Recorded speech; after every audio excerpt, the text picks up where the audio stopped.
Well, welcome back to another episode of Shadows of Jesus, where we're walking through the whole Bible, book by book, chapter by chapter, from Genesis to Revelation.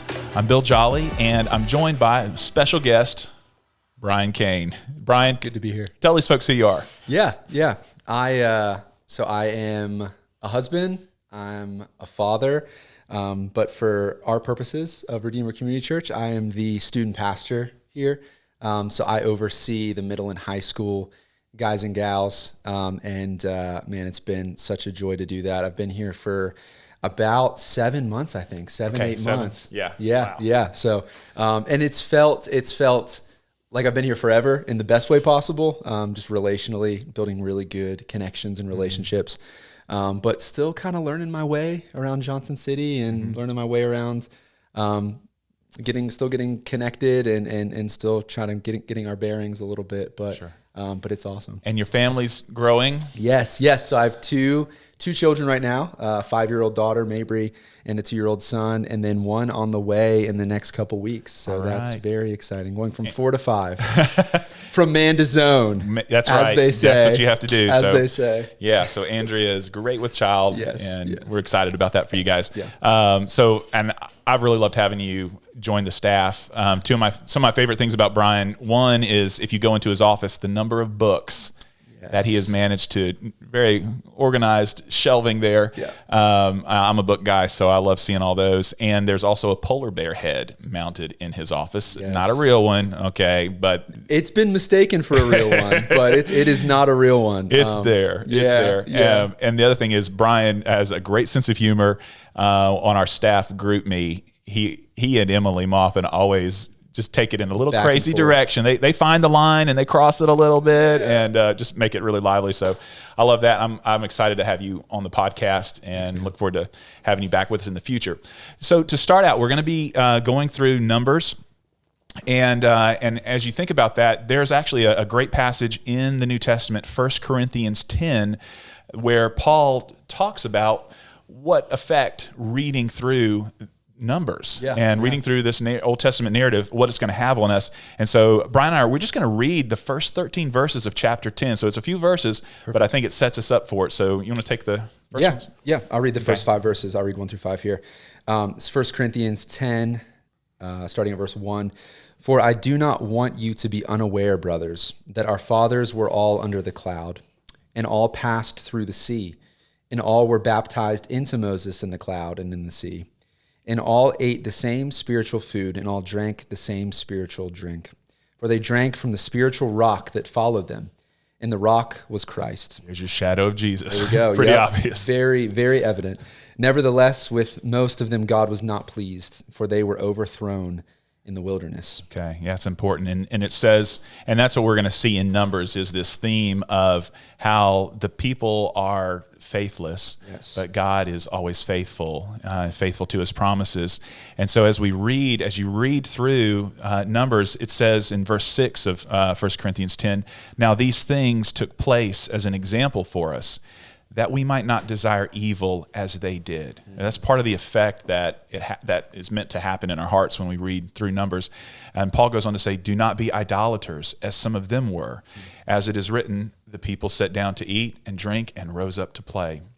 We must not indulge in sexual immorality, as some of them did, and 23,000 fell in a single day. We must not put Christ to the test, as some of them did, and were destroyed by serpents. We're going to get into that story. Nor grumble. That's one of their biggest issues besides idolatry. Nor grumble, as some of them did, and were destroyed by the destroyer. Now, these things happened to them as an example, but they were written down for our instruction, on whom the end of the ages has come. We're living in a new time with Christ's resurrection. Therefore, let anyone who thinks that he stands take heed lest he fall. That's part of the wisdom that you'll gain from reading through Numbers. No temptation has overtaken you that is not common to man. God is faithful, and he will not let you be tempted beyond your ability. But with the temptation, he'll also provide the way of escape, that you may be able to endure it. Okay? Any thoughts on that as we get ready to launch into Numbers? I just love, a big thing for me as I'm teaching students is just helping them to see the Bible as this unified story. And when we come to moments like this in the New Testament, where whether it's Jesus harping on something in the Old Testament or Paul giving just commentary on a story or on an experience that the Israelites went through, it's just so cool to see the Bible connected, to see the connectedness of the Bible, and to see that he's giving commentary and helping us understand a story that took place thousands of years ago, and to learn from the sins and to learn from the victories and to learn from the things that God's Old Testament people, the Israelites, walked through. So this kind of stuff gets me so excited, because it's just like helping students make those connections. And Paul is like really well versed in what's going on, and he's helping us understand. Right? You read it, Bill. It's for our good, right? It's for our instruction. So just so cool to see those connections. It's good. Yeah. So jumping in, we're going to go through starting with Numbers chapter 11, and again we're looking at this theme of the people's rebellion in the wilderness. That's what happens over and over again, but also God's faithfulness to His promises, and that's really the primary driving force behind everything as you read through Numbers, through the whole Old Testament, New Testament, is the promises that God has made and how those are going to be fulfilled. And that's always the driver underneath of everything that's pulling the story forward that we look to. So chapters 11 through 12, where we're going to jump in. At this point in the book, God's presence, the glory of God has lifted from the tabernacle, and it's started to move. Yeah. You're following God's presence. Love that. And the question though is, where's he taking them to? Yeah. So they're headed to right now. They're headed to Paran, and what I love is that this journey that God has them on. If you follow along and watch the videos that go along with the app, the Bible Project videos that go along with the app, this is a trip that is supposed to take them 2 weeks. 11 days. Right. Yep. It's a 2-week trip. Yeah. That is taking them 40 years. And I think like that speaks so much to our culture of like, when I read the Bible or when I say a prayer, I want it now. I want the short route. Right? Like I want God to take me the short route. But just tell me the point, tell me what I need to do, God, and I'll do it. But it just shows that if that was God's purpose, He would have taken them the short route, right? If it was just to tell them something, but He wants them to go on this journey and learn something. It's going to happen through that journey. And the other thing I think about is the length of time that they're there, and the sense of God is always going to take it. His plan was always to take them through the wilderness, which would be a challenging journey, no matter whether it was short or long going through there. And that in some ways, we go through personal wildernesses in our life, seasons that, most everybody has a story about, a wilderness season, a hard season. And it got me, as I was thinking about that this week, this idea that we typically, you can't make that wilderness season shorter, right? Because God has a purpose in taking you through that. That's just part of life. Yeah. But you can make it longer. You can, and more arduous. Difficult. Yeah. Right. Yeah. So that's something to bear in mind as we look through there. And so they're going through the Promised Land, and then we get into chapter 11. And what do we see happening there? What's the big thing that jumps out in chapter 11? Yeah, I think. Their first stop on their way to the Promised Land is Paran in the next section, chapters 13 through 19. But as they're traveling, one continuous thing, and this isn't the first time we've seen this for the people of God, is them complaining. Yeah. Them asking. He's taking them to the Promised Land, and they're wishing that they're back in Egypt, eating the pots of meat, in their contentment. Like Egypt was a great place, right? Which exactly. It was not exactly. And I think a big point. What I love too is like as we're reading, I'm seeing these connections through our sermon series right now. Yeah, in First Peter. Right. And in 1 Peter 1, Jeff in our sermon last Sunday, Jeff was just talking about a lot of times we do crave security, we crave safety. And a lot of times that means we go back to the things that destroy us. Yeah. And this is exactly what the people of Israel are doing. They're craving. Let's go back to slavery. Right. Let's go back to slavery, because at least in slavery we could eat what we wanted. So, and them not truly seeing what freedom in Yahweh looks like, what trusting in Yahweh looks like. So Egypt was that for them. It was security. It was what they were used to. I mean, they were there for 400 years. Yeah, it's all they knew. So it's all they knew. And when we think about it, like 400 years might just be a number, but like thinking about the founding of our country, like longer than that, right? Longer than we've been a nation. Right. So it's, this is something that was really comfortable to them.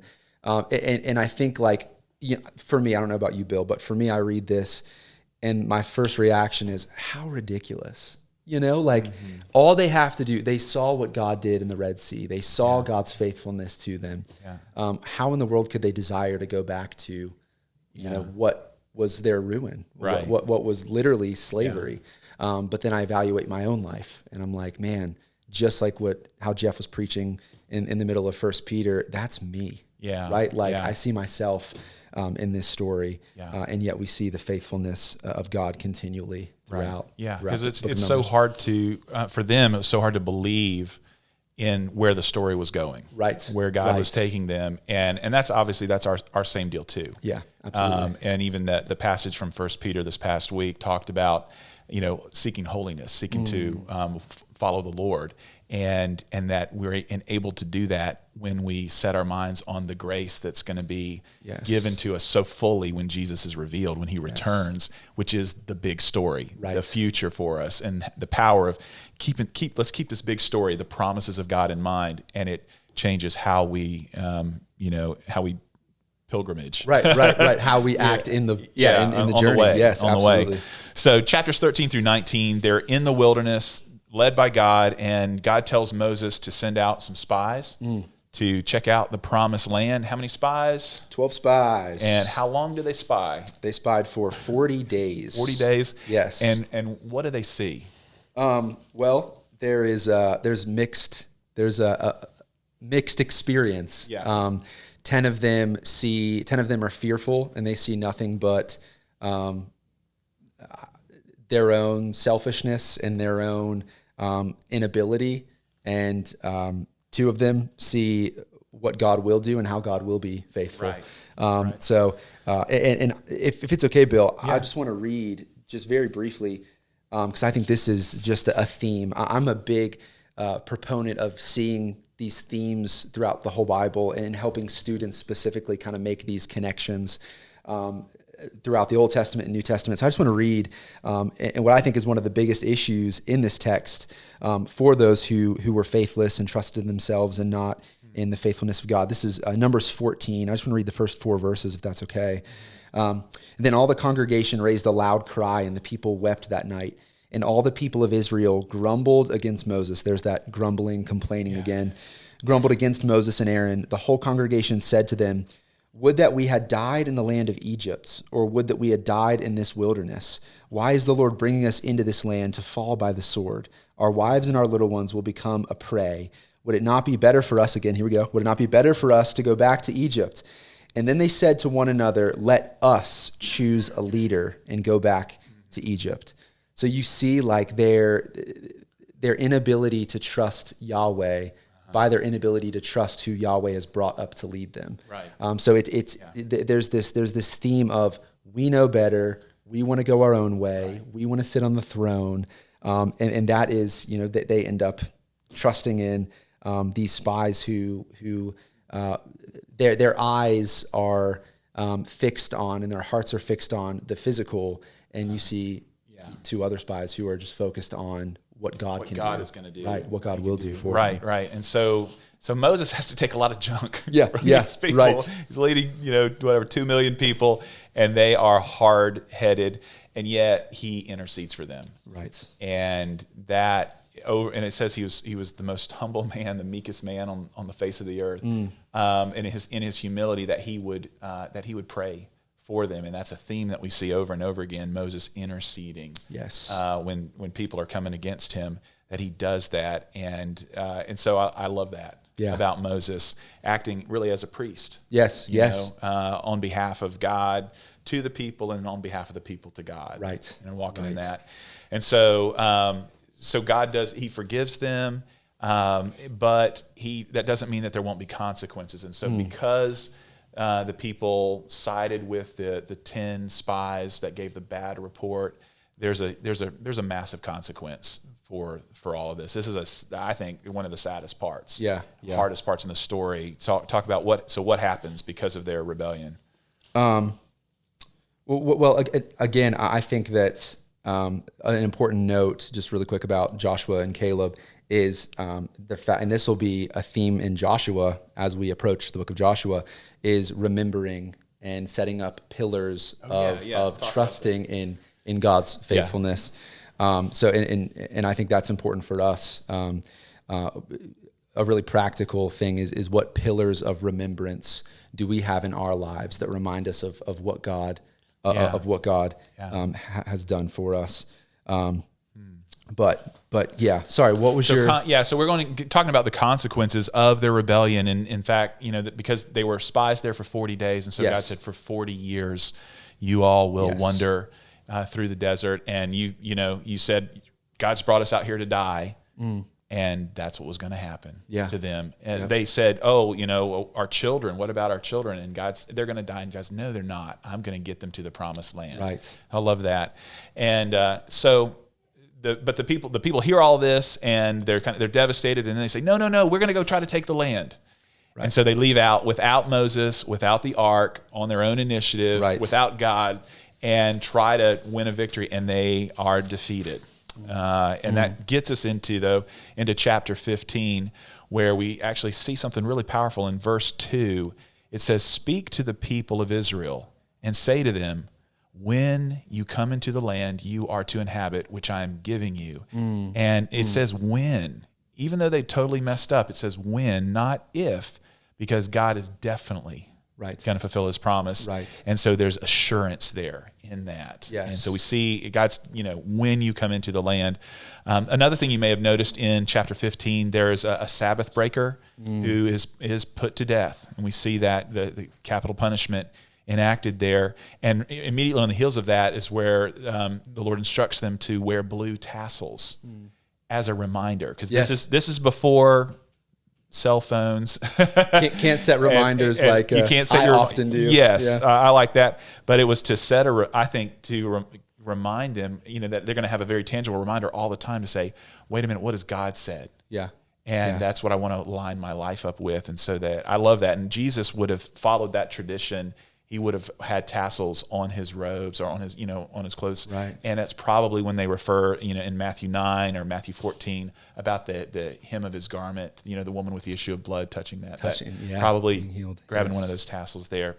But chapter 16 and 17, that's the literary center and maybe the theological heart of the whole book. And that's common in structuring and some texts.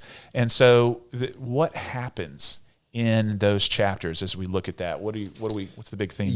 This is not only the literary center and theological heart, but also just a devastating act of God's severity and of the people's sin.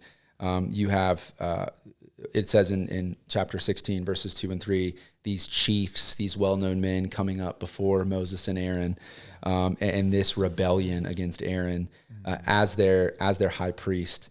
And we see the ground literally swallowing them up.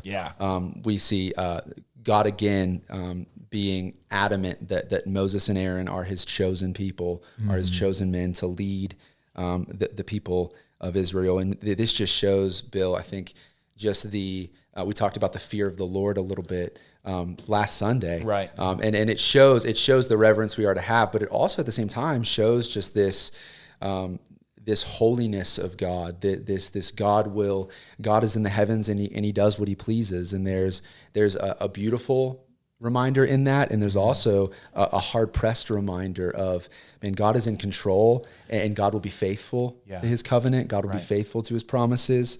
And we are to submit to that, right? We are to follow him as our Father, as one who fights for his people. And it just shows this, we are to not casually approach God, and we have this faithful high priest, not to fast forward too far, but this faithful high priest in Jesus, right? Who goes before God on our behalf. So what are some of your thoughts on that? When I read this, it also made me think of what happened to Aaron's sons when they brought strange fire, and God judged them, and we see, how central His holiness is, and that we were not to presume upon that. And it also, somebody came up to me and asked the question about that. They said, why was that punishment so severe? And these things that we see compared to when Aaron made the golden calf. Right. Yeah. And that whole debacle, what was going on there. And it seems like not really anything happened to him in that, even though he played such a central role. But I think that part of it was the way that Korah and Aaron's sons made such incredible presumptions on the holiness of God, that's part of what God was illustrating there. And so it should just, it's always there to kind of wake us up. Yes, exactly. And give us pause and sober-mindedness when we read it. So it's and I know it can be shocking when you see these things and you think about this really happened. Right. But we need to let that affect us. Right. Because we're not trying to shape God into our own image. We're not trying to say, I'll only agree with a God that already fits all of my preferences. Exactly. We want God to speak to us. Right. We want God to be who God is. Right. Challenge us where we need it to be challenged. So chapter 20 is also, it's a sad chapter, just from the literary moments there, because it starts with the death of Miriam. It ends with the death of Aaron, these central folks. And also right in the middle is Moses's biggest mistake. And so that gets us to this place where the people are complaining. They want water. God tells Moses to just speak to the rock and that it'll give it out. Now, this had happened before, and he was supposed to strike the rock. Right. But this time he was just supposed to speak to the rock. And I think Moses is tired. He's frustrated. Something's got the best of him. And the people are raging against him, right? Clamoring, folks. And so he doesn't do exactly what the Lord says. He does it his own way. He strikes the rock. Right. The water comes, but the Lord says, because of this, you're only going to get to see the promised land, but you're not actually going to get to enter in. Right. Which is like, could you imagine, right? Like, come on. Like, I'm doing all these things. But again, it goes back to the point you made, Bill, of just like the holiness of God. Yeah. And the importance of, I keep coming back to the sermons through the First Peter series that we've been walking through. But it just shows this faith, Jeff talking about faith and obedience being two sides of one coin. Yeah. Right. And it just shows that, man, our trust in God, our trust in the coming Messiah, our trust in Christ leads us to this faithful obedience. And it causes us, again, like you said, to be aware, right? To be hyper aware of who God is and of who we are in light of that. So we're seeing what God had said. He said, you're going to die out here in the wilderness. And so Aaron has passed away. Miriam has passed away. We're coming to the end of the 40 years that God said it would take for all those people to die, either of natural causes or the plagues and the judgments that came. Right. And so now, with almost 40 years past, we've got this moment here where they're about to go in, but the people are complaining again. And it brings us to this very unusual form of judgment where God sends fiery serpents. Yeah. And people are getting bitten everywhere and dying. But then he tells Moses to set up, to fashion this bronze serpent, or maybe it probably was copper. And archaeologists have found copper deposits in the region where they were probably at there. And so it's most likely that it would have had the reddish color to it, if you're trying to visualize this serpent. And you ask, well, isn't that like making a graven image? Isn't that, like what the 10 Commandments forbid?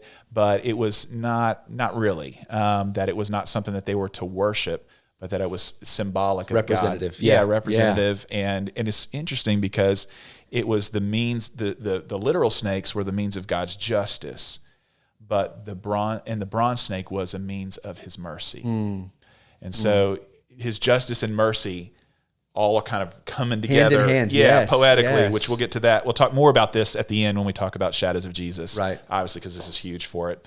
And another interesting note, they kept this snake. And by the time of King Hezekiah, about 715 BC, that copper serpent had become an object of worship. Right. They were worshiping it. It was a problem, and so it had to be destroyed. That's in 2 Kings 18, where that snake shows up again in the story. But chapters 22 through 25. Yeah. And just again, how quickly we can turn a gift into an idol. Yeah. Right? This was a gift given to the people of God. Yeah, people were healed. This was a wonderful Look moment upon of mercy. This. Yes. And just showing too that, again, this was to be an example of God's short-term severity for God's long-term justice and grace, right? And how quickly we turn objects that are meant to be gifts, that are meant to be stewarded well, that are meant to be used the way God has intended, how quickly we use them and flip them into, in this case, and in our case, even literally make them into gods, right? Yeah. Literally worship them. Yeah. So it's just, just a beautiful reminder here of how we are to just be aware and just to take time to evaluate. One thing, I keep coming back to my students, but that's kind of my context. So that's all I really know.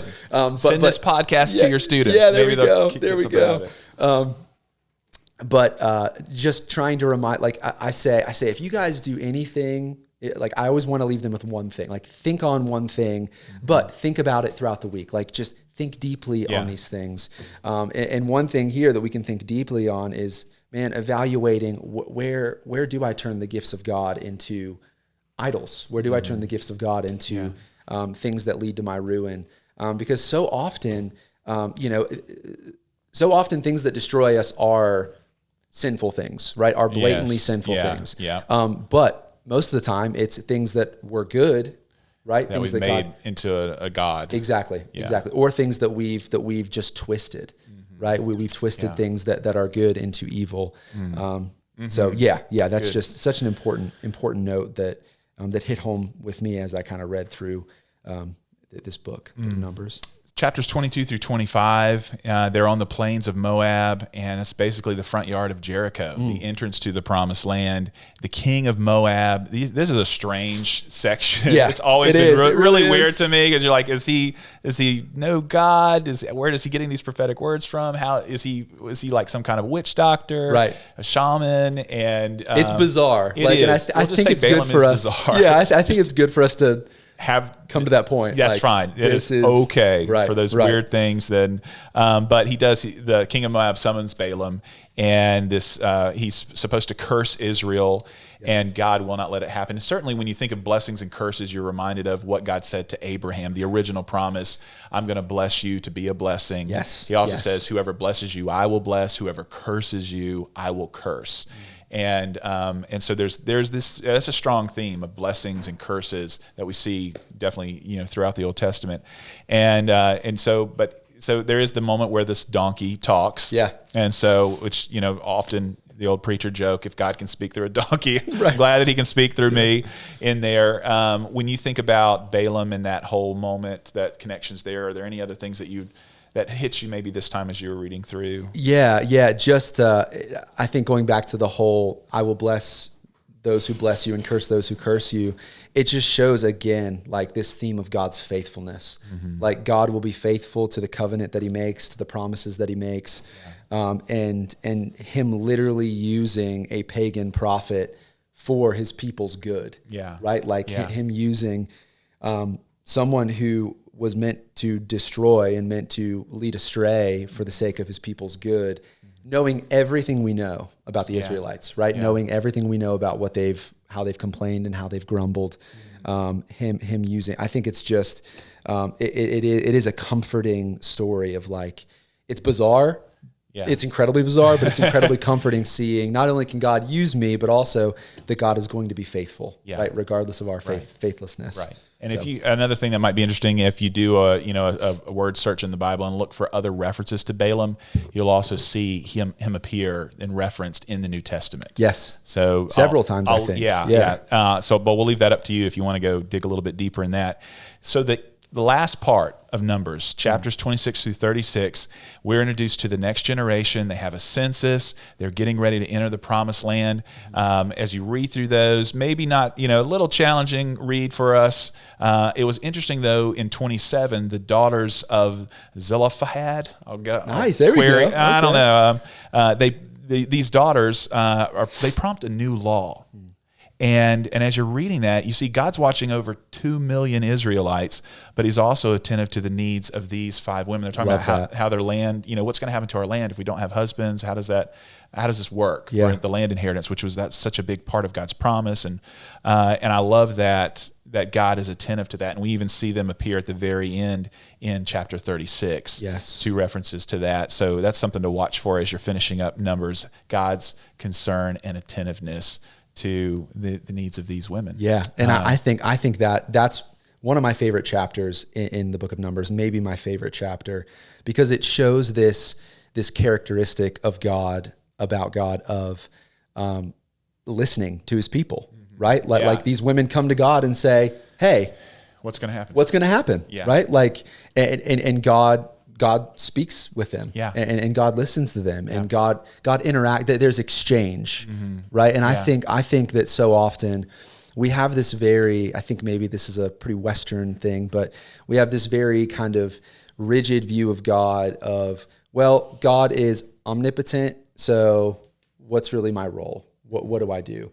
And we see here too big and distant, right? Exactly, really exactly. And there's exchange, right? Yeah. And I think especially a lot of us, we fall into this dichotomy of Old Testament God, mean, angry, New Testament God, right, gracious and kind. And we see that man, there is exchange and there is dialogue between God and his people. Yes, yes, same God. And we'll just continue to see that more and more. And I hope you guys have all been seeing that as you've read through the Psalms as well, right? As we're kind of tracking with the Psalm through the Psalms too of David's interaction. That's good. So a lot of other things happening there. They talk the offerings. They reiterate those. What's that look like? How men and women take vows. There's an intense moment of vengeance on Midian. Yeah. We see Reuben and Gad settle in Gilead. We also have they go through the entire journey, like just point by point. Right. Maybe that's the most boring chapter you could ever read. But anyway, but it sets them up. Here's where God's brought them. They get the boundaries for the promised land. They learn about the cities for the Levites, the cities of refuge. Yep. And that kind of takes us to the end of Numbers. And so as we look at that and just kind of think about, some other lingering questions, there was that moment where Aaron's staff buds. God said, get a staff from each of the chiefs. You guys are wondering about who I want to lead you. Right. And one of the ways that God, again, reiterates this is that Aaron's staff actually blossoms and then they keep it and they store it in the ark. It's because God wanted them to remember that. Right. When you think about that, what else kind of comes to mind for Aaron's staff? Yeah, and I think with the staff, just this theme of remembrance, right? And I think you hit the nail on the head with chapter 33 of kind of the stages of Israel's journey. That to us is like, oh man, why is he reiterating all of these things? And it's because they needed it, right? They needed to be reminded of exactly these mile markers, right? These milestones. Yeah. So I think when I think of the staff budding and then putting it in the ark and it being a sign of remembrance, and being a memorial stone of this is what God has done, this is who God is. This is God's faithfulness to his people and to his covenant. That kind of comes alive to me of like, man, just another moment of God saying, and of God's leaders saying, remember, right? Is there anything else for you? Well, I think it actually, we could use it to transition into the shadows of Jesus, the redemptive things that we see in Numbers, because you have it's a dead stick. Right. And life comes from this dead piece of wood.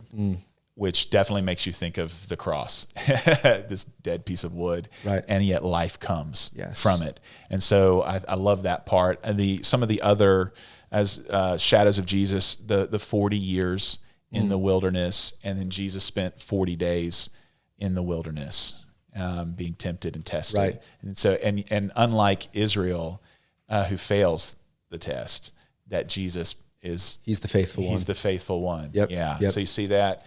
What other shadows of Jesus did you see? Yeah, I think just kind of to reiterate your point too of just God is a God of resurrection, right? God is a God who takes what is dead and seemingly unuseful and turns it around and resurrects it and uses it for his good.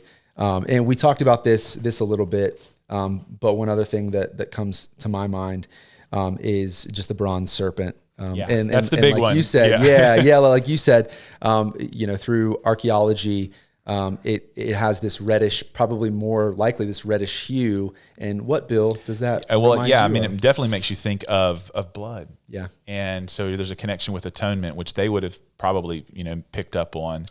And the imagery, when we think of serpents, your mind's going to go all the way to the beginning of the story in the Garden of Eden with that clever serpent there. Yes. But also it's going to take you, to this, to Christ on the cross. And this is where, everybody knows John 3:16. You back up just a verse before that, 3:14 and 15, Jesus says, "And as Moses lifted up the serpent in the wilderness, so must the Son of Man be lifted up, that whoever believes in him may have eternal life." And the Israelites, they just had to simply turn and look, and God healed them. Yeah. And that's the same, and Jesus is here saying it's the same invitation to all of us to turn and look to Jesus and receive life. Yeah. And so how good. I think, when Aaron takes the censer and he goes out and he intercedes for the people. Yes. That moment also, anytime you see the intercession, we talked about Moses and his intercession, but then Aaron, that it stopped the plague. And so that definitely made me think of Jesus coming between us and death. Yes. And being, and atoning for that. And then we're going to see Joshua take the lead. Yep. And obviously Jesus, Joshua, that's the same name. And he's gonna lead them into the promised land where Moses was not able to, which even in a way reminds us of how the law is not able to take us into the promised land. We have to have Joshua, we have to have Jesus, an intercessor, we have to have, that's going to get us there. So those are some shadows of Jesus. So good. Yeah, it's like I remember when I first started listening to Tim Keller, and he would just do that, that ninja move with the shadows of Jesus and how everything's pointing to him, and just the way that affects your spirit. Right. And you see, here's this pointing to Christ. It's all pointing to him. Right. And it's not something we're trying to fit in. We're not trying to fit a square peg into a round hole, right? It's just there. And I love whenever, I'm so glad we started with the 1 Corinthians passage, because we're seeing John address these things. We're seeing Paul address these things. We're seeing him give commentary again to this is what it meant to them. And now that we have the full revelation of God, this is what it was pointing to. Right. Of it. That's good. So we're going into Deuteronomy, and so the last book, the second law, and it's the last book in the Pentateuch. Yeah. And so you had some thoughts about structure and just some nuts and bolts to help as we're reading through Deuteronomy. Yes. And this is these are nuts and bolts, but I think they're so important. I think that a lot of times we can view kind of deep Bible study and deep Old Testament study as non-applicable. But I think when we understand them in their context, man, these things come to life and help us see, they are they're shadows that point to a king that we're in need of. Just some, and this is for those who want to go deep into a little rabbit hole here, you can look into these things. But you mentioned that Deuteronomy means second law, and what Deuteronomy really is Moses giving the law back to the people, but helping them apply the law in their everyday life. So specifically, Deuteronomy set up. We talked a lot about this word covenant, and we see that God making a covenant with Abraham, and God saying, "I will do these things when you cannot." Right? I will be the one who gives you seed. I'll be the one who gives you land. And it's not what we just saw. It's when I do it. I will do it. I'll be faithful to do it. Right. So Moses is really hitting on just this faithfulness of God theme. And we see in verses, in chapters of Deuteronomy, in chapters 6 through probably around 26, Moses is reiterating the 10 Commandments and saying, like, this is who you are to be when you come into this land, right? This is who you are. Don't forget that this is all connected, right? Don't forget that the law that God gave you, it doesn't have the power to save you, but it does set you apart. Right. When people see you and when people see the way you live and when other nations see that you are acting differently according to what God has designed, like they're going to see God, right? They're going to see attributes of God. So that's what Deuteronomy is Moses saying, this is what it looks like to be set apart. This is what it looks like to be different. And he's not giving something new, but he's harping on something that was touching back before. The first generation heard, and now it's a new generation, and he wants them to hear all these things and even develop them. You're also, look for in chapter 6, the Shema. Oh, yes. It's coming, so be ready for that. Which fits with the first commandment. Right? The Lord your God is one. You shall love the Lord your God. That is the most important thing, right? That sets the tone for everything else, right? So, and it shows up here. So be ready for that in chapter 6. And then, it's a series of speeches that Moses is giving. He'll, get into the laws about worship, the laws about caring for the poor. He teaches about a tithe to the temple as part of their worship, and then every 3 years a tithe to the poor to take care of, because he cares about justice and compassion. Laws about leadership, and so you're going to see all those themes unpacked, hearkening back to Leviticus, and then 27 through 30 are very interesting. It's Moses' final speech, and he gives blessings and curses. And actually, for Lindsay and me, chapter 28 has been the favorite rediscovered Old Testament chapter of the last year for us. Yeah. So read it, take a look at it, and it just talks about the blessings that God is promising to them, and there's an application to us as we live in step with Him and are obedient. And then there's his final exhortation, and we see that Moses passes the torch to Joshua. Right. So we'll unpack all that in Deuteronomy. To close us out, was thinking about some things from Numbers, and it reminded me of Hebrews 3 and Psalm 95. And so in Hebrews chapter 3, it says, and this is talking about what happened in Numbers, what happened in the journey through the wilderness.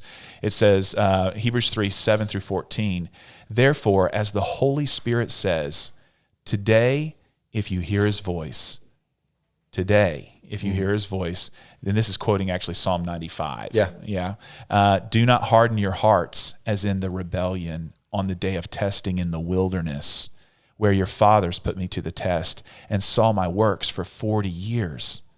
Therefore I was provoked with that generation and said, they always go astray in their heart.